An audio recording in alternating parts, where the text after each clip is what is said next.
Okay, so in this video, we're going to talk about 5 ways we sabotage ourselves in dating and relationships.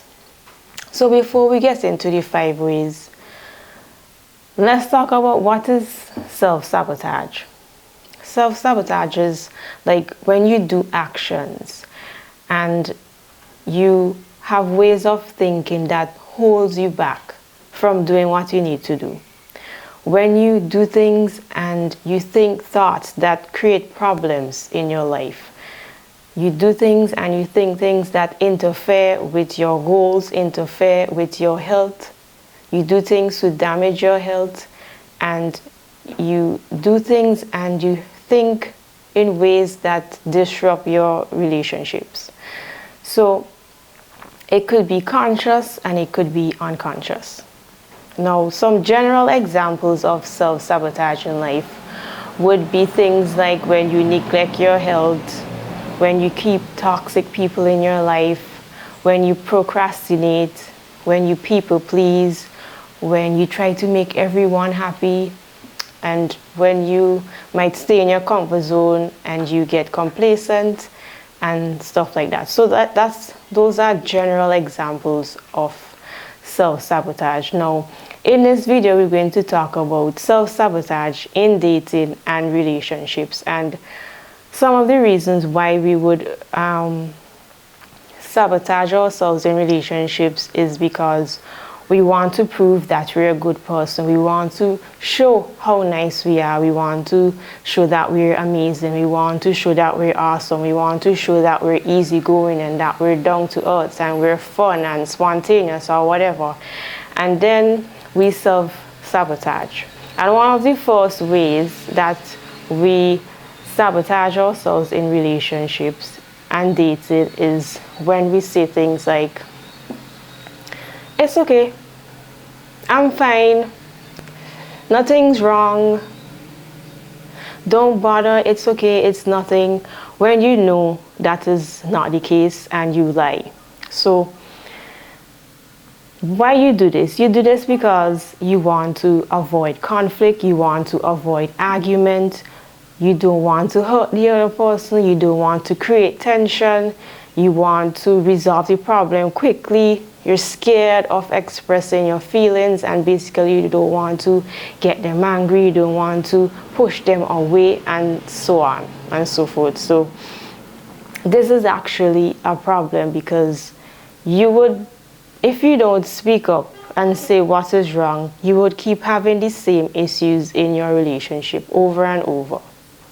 You would also be bottling up feelings and keeping to yourself, and then one day you might just explode and be angry, and then you would look like you're overreacting for a small thing when it's because you were bottling up feelings and not saying what you need to say and not expressing your issues, your thoughts, or your concerns in the relationship, saying that is fine and it's okay and don't worry about it, right? And it's nothing. That would create, you would be creating stress on your life. Your partner cannot read your mind. So that is one of the first ways we sabotage ourselves in dating and relationships. Now, the second way we sabotage ourselves in dating and relationships is when we overdo. We overextend ourselves. We want to rescue our partner. We want to take care of everything. We want to take care of their problems. We want to resolve all of their issues for them, right? And you're trying to solve problems you don't need to. You try to involve yourself in every situation and matter in your partner's life, right? You're actually trying to show how helpful you are, how loving you are, how kind you are, how caring you are, right? And you do this sometimes because you're hoping that they do the same thing for you, and you want to make sure that they realize how much you like them and how much you love them.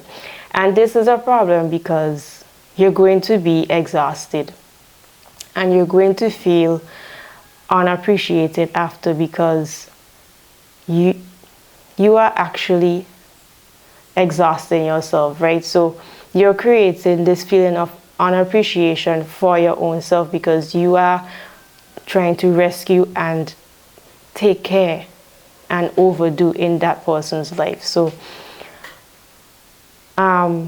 what else happened with this is that your self-esteem would actually break down. You would think like there's something wrong with you. You would feel drained. You would feel like they're taking you for granted. You would feel devalued, and you would feel like they don't care about you if they're not doing the same for you. So you're actually creating your own negative emotions in your life because you're going to feel unappreciated because you overextend yourself, right? So one of the third thing that we do to sabotage ourselves in dating and relationships is we go back to people that's not good for us and we stay in relationships that's not working. And the reasons why we might do that is because we're desperate for love, we're desperate for attention, we really want this relationship, we want companionship. You know, we might not want to be lonely, we don't want to be single, we want to fit in with our friends. Maybe all of our friends are in relationships, they have boyfriends, or they're in a committed serious relationship, or they're engaged, or they're married, and you want to fit in and you stay with somebody who is not good for you.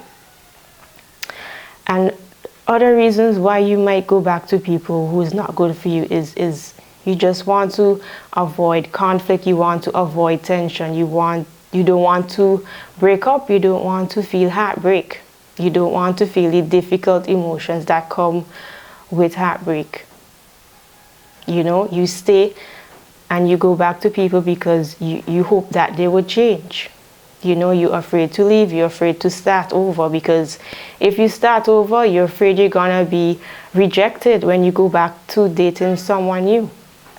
You also fear the judgment that you're going to get from others. You're thinking that they're gonna think like, why didn't you make the relationship work? And they think that is your fault, and you feel guilty and you would feel shame, so you just stay with the person. You're afraid of the unknown.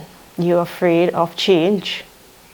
You want to avoid change, so you stay with that wrong person. You stay in that toxic relationship because you know when you break up, daily routine is gonna change. Your living arrangements might change. You might need to move out and find somewhere else to live. You might need to go back home. You might need to find an apartment, live somewhere else. Because the whole living arrangement change, you might need to move out, go back to your home, or whatever it is. If you move in, your finances is going to change. You have to rethink everything, and you want to avoid all that because it's so convenient to be with them. So you go back to them and you stay with them because you don't want to do all of that. You might need to get your own Netflix account. I mean, you don't want to go through all of that change, so you stay with them. You stay with the wrong person.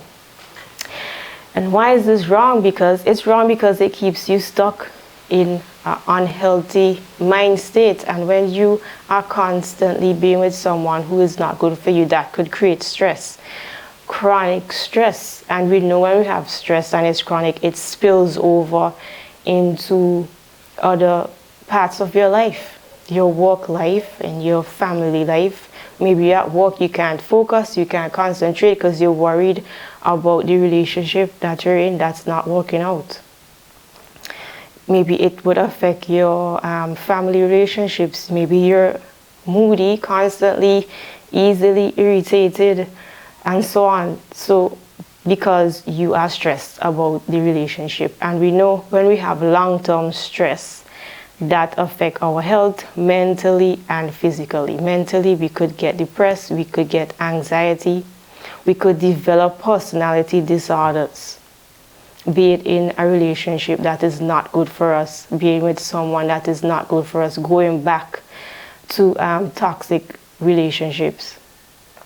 We could get heart disease. It affects our body physically. You could get heart disease, high blood pressure, stroke, heart attack. Eating disorders is created, skin problems, acne, hair loss, hair problems, eczema, and all these things happen to us, right? We start drinking, we start using more drugs, we can't focus, we can't concentrate, you're constantly worrying, you can't sleep, you're like always sick, you always have a cold, you have an infection there, your stomach upset, you have diarrhea, you're constipated, you have aches and pains from you don't know where, you just have pain, right? So that is what chronic stress do to you physically and mentally.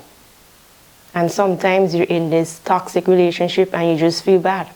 You just feel bad about yourself.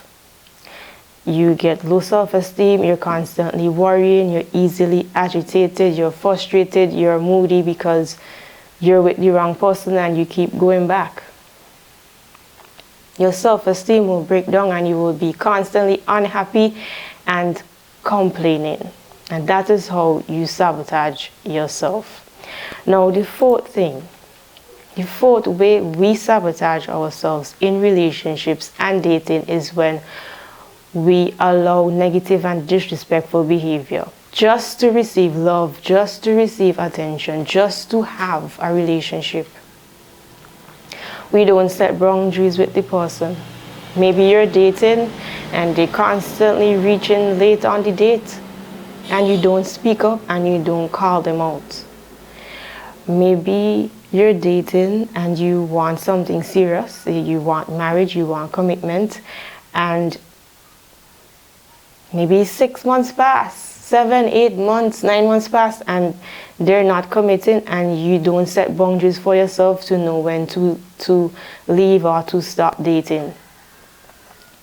You know, you allow negative behavior and disrespectful behavior because you want to give them the benefit of the doubt. You know, you're settling for them. You try to justify all the action, even if the actions are so wrong and you feel so bad when they do things. You try to think logically, how could this be justified? And you think you can't find someone better, so you take disrespect. You don't want to start over. You feel like it's hard to start over and be with someone new. So you take this disrespectful behavior and you don't speak up and you don't call them out. And the fifth way we sabotage ourselves in dating and relationships is when we start to change ourselves to meet the needs and to meet their standards. You change how you dress, you change how you behave, you change your unique style. You start to change.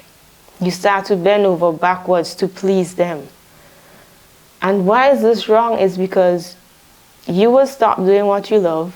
You stop spending time with your family. You stop spending time with friends.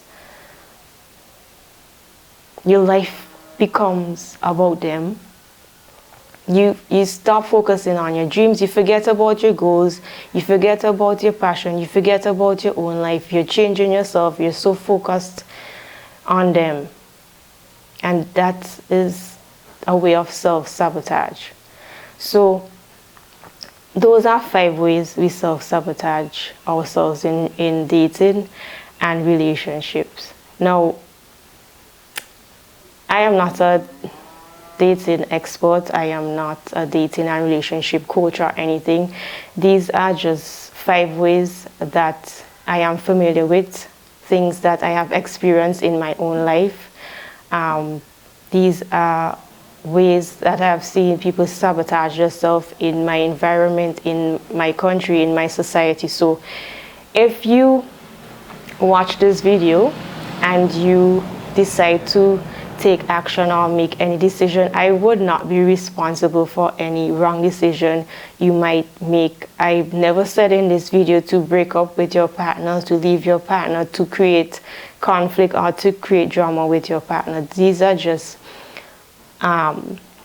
ways that we sabotage ourselves. I'm just shedding light. If you want to make a decision, that's on you. And I hope this video was informative to you. And that's all I have for today, and see you in the next video, and good luck if you're in a relationship.